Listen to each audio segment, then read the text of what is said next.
Four 2 cross 2 cross 2 centimeter cubes of ice are taken out from a refrigerator and they are put in a 200 ml of a drink at 10 degrees Celsius. Find the temperature of the drink when thermal equilibrium is attained. And in the second part, if the cubes does not melt completely, then we have to calculate the mass of the ice that actually melted. Okay, we do have data given. Fine. So first of all, we do have 4 cubes of ice.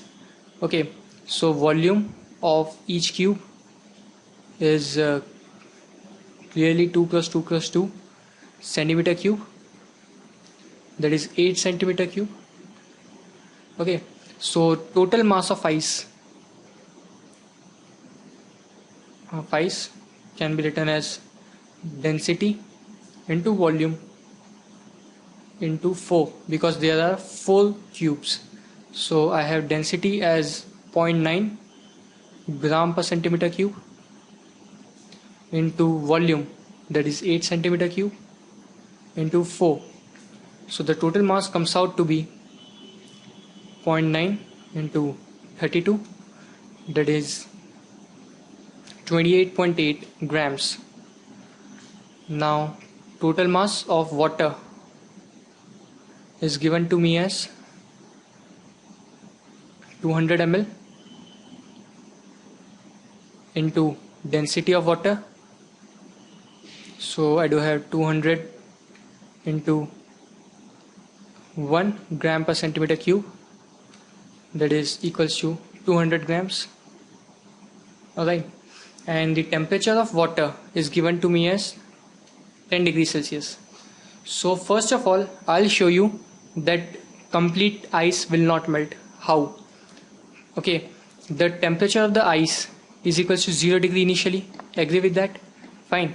So if let's say 28.8 grams of ice convert to water at 0 degree, so Q latent, that is the heat that will be liberated or the heat that will be required to convert 28.8 grams of ice into water, is equals to ml, that is 28.8 by 1000, that is mass in kg, and the latent heat of fusion, that is 3.4 into 10 to the power 5. Alright, that comes out to be 9792 joules. Alright, and let's say that the energy that will be required to convert 200 grams of water from 10 degree to 0 degree. So the Q that will be required to convert water at 10 degree to water at 0 degree, that will be equal to mc into delta T. So mass is 0.2 kg into 4200 into 10 minus 0. Alright, that comes out to be 8400 joules. Alright, now clearly that if complete ice melts down, then this much energy will be liberated, but only 8400 is required. So what happens is, complete ice will not melt, only that much ice will melt, which liberates 8400 joules of energy, so that final temperature will come down to 0 degree, because still some of the ice is remained in the mixture, so final temperature will be 0 degree as of now. Fine. So again, the mass, first of all, the temperature of the drink will be 0 degree, so the T final is 0 degree Celsius.